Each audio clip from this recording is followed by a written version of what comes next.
الحمدللہ والصلاة والسلام علی رسول اللہ وبعد.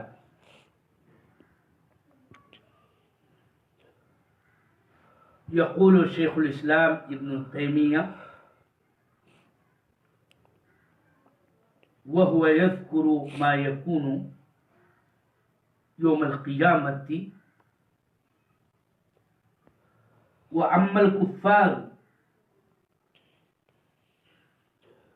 فلا يحاسبون محاسبة من توزن حسناته وسيئاته فإنهم لا حسنات لهم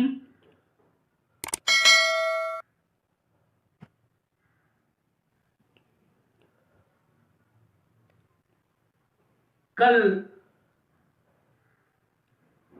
اس موضوع پر روشنی ڈالی گئی کہ قیامت کے دن اللہ تعالی مخلوقات کا محاسبہ کرے گا.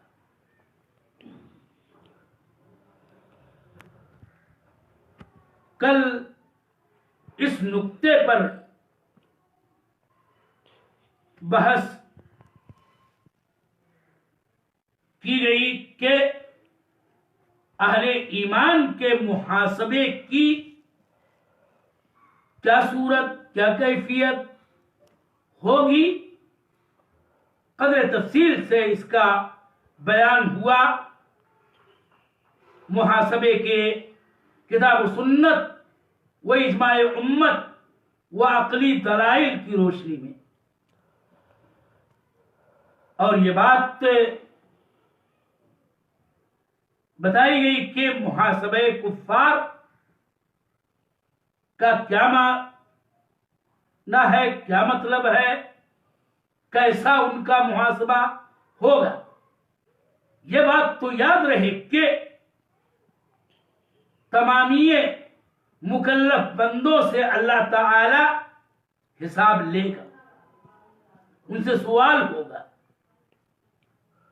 کہ جن میں مومنین اور کفار سبھی شامل و داخل ہیں، لیکن دونوں کے محاسبے کا مطلب الگ الگ ہے. یقیناً محاسبہ مومنین کیسا ہوگا اس کو کل کے درس میں واضح کرنے کی کوشش کی گئی. آج کا سبق یہ ہے کہ کفار کا محاسبہ ہوگا. کیسا ہوگا؟ شیخ الاسلام ابن تیمیہ کی عبارت ابھی میں نے پیش کی، پڑھی، ترجمہ آپ سماعت کر لیں کہ رہے کفار تو ان کا محاسبہ کچھ یوں نہ ہوگا کہ جن کے حسنات اور سیئات کا وزن کیا جاتا ہے، اس لیے کہ ان کے پاس حسنات نہیں ہیں، نہ ان کا کوئی وزن ہے. قیامت کے دن اللہ تعالی نے خود کہا کہ فَلَا نُقِيمُ لَهُمْ يَوْمَ الْقِيَامَةِ وَزْنًا، اور یہ بات بھی سورہ فرقان کی آیت کریمہ میں کہ وَقَدِمْنَا إِلَىٰ مَا عَمِلُوا مِنْ عَمَلٍ فَجَعَلْنَاهُ هَبَاءً مَنْثُورًا. کفار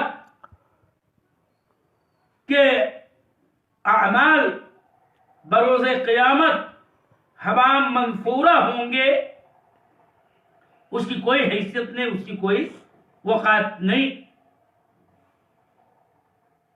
جہاں تک بات حساب کی ہے، اس میں کوئی شبہ نہیں کہ کفار کا بھی حساب ہوگا، لیکن یہ حساب کس طرح سے ہوگا اس کا کیا مطلب ہوگا؟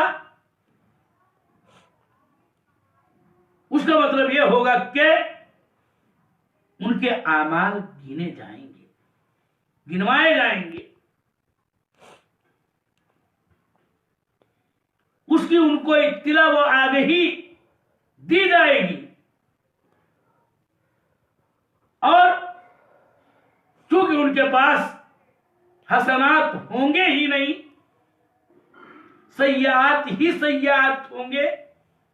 اور اسی لیے شیخ الاسلام ابن تیمیہ کی یہ دقیق عبارت آپ ملاحظہ کریں میرے سامعین کہ ان کا محاسبہ ان کی طرح سے نہ ہوگا کہ جن کے حسنات و سیئات وزن کیے جاتے ہیں تاکہ یہ پتہ چلے کہ حسنات زیادہ یا سیئات بھاری. ایسا اس لیے نہیں ہوگا کہ ان کے پاس حسنات ہیں ہی نہیں، اور جب حسنات ہیں نہیں تو یہ دیکھنے کی ضرورت نہیں ہے حساب میں کہ کیا دونوں میں سے حسنہ بھاری پڑ رہا ہے یا سیئہ بھاری پڑ رہا ہے. اس کے کیا اس نوعیت کے حساب لینے کا معنی کہ جس کے کھاتے میں صرف سیئات ہی سیئات ہوں. اسی لیے ان کے سیئات کے ناطے سے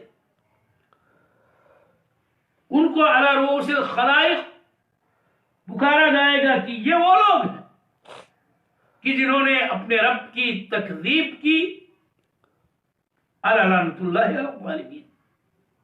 اور نتیجہ یہ ہوگا کہ وہ اپنے کفر، شرک اور ہر طرح کی بد اعتقادی اور اپنی بد عملی، بے عملی کے ناطے سے عذاب و عقاب سے دوچار کیے جائیں گے. کافر سے اتنا ہی کہا جائے گا کہ تم نے یہ کیا حالانکہ تمہارے پاس انبیاء و رسول آئے، ان کی تعلیمات آئیں، لیکن تم نے کفر کا راستہ اپنایا، تکذیب کی راہ اپنائی. ورنہ حساب یقیناً سب کا ہوگا. اور یہ آیت دلیل ہے اس بات کی کہ کفار کا بھی محاسبہ ہوگا کہ فَلَنَسْأَلَنَّ الَّذِينَ أُرْسِلُوا إِلَيْهِمْ فَلَنَسْأَلَنَّ الَّذِينَ أُرْسِلَ إِلَيْهِمْ وَلَنَسْأَلَنَّ الْمُرْسَلِينَ وَلَنَقُصَّنَّ عَلَيْهِمْ بِعِلْمٍ وَمَا كُنَّا غَائِبِينَ وَالْوَزْنُ يَوْمَئِذٍ الْحَقُّ.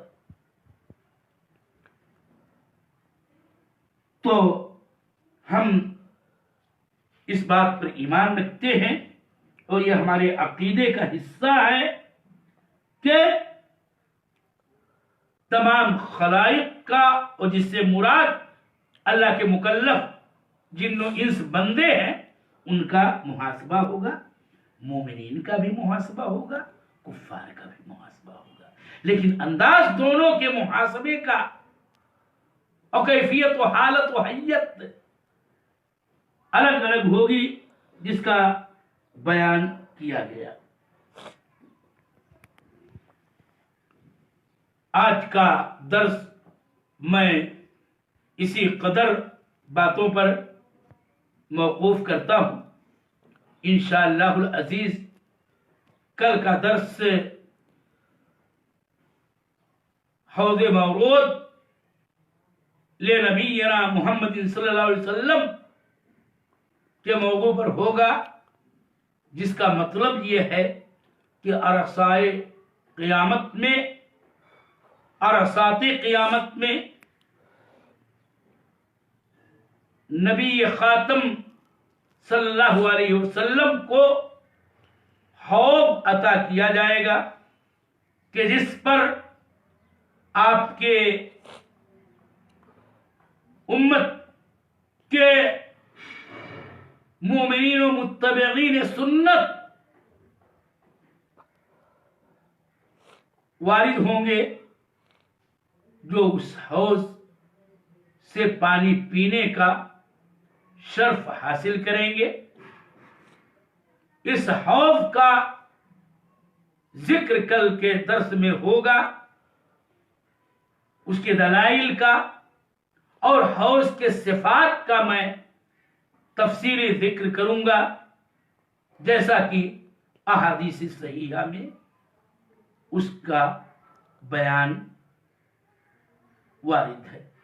اللہ تعالی ہمیں قیامت کے دن پر پختہ ایمان رکھنے کی توفیق دے اور ان تمام امور پر ایمان رکھنے کی توفیق دے جو عرصات قیامہ کے اندر کتاب و سنت کی روشنی میں پیش آئیں گے، اور ان تمامی ہولناک عظیم امور پر ایمان رکھنا یہ خود ایمان بالیوم آخر کا حصہ ہے اور اسی میں داخل و شامل ہے کہ مدلل پیش آنے والے کسی ایک کا انکار اور اس کی نفی، اس میں شک و ارتیاب، یہ خود یوم آخرت پر ایمان رکھنے کی نفی اور اس کا انکار یا اس میں شک و ارتیاب ہوگا کہ مثلا کوئی حوض نبی صلی اللہ علیہ وسلم کا انکار کرے تو یہ کہا جائے گا کہ وہ حقیقت میں یوم آخرت پر ایمان نہیں رکھتا ہے، اور اسی لیے ان امور کا بیان شیخ الاسلام ابن تیمیہ رحمہ اللہ نے ایک خاص ترتیب کے ساتھ مدلل طور پر ذکر کیا ہے، فجزاہ اللہ خیرا۔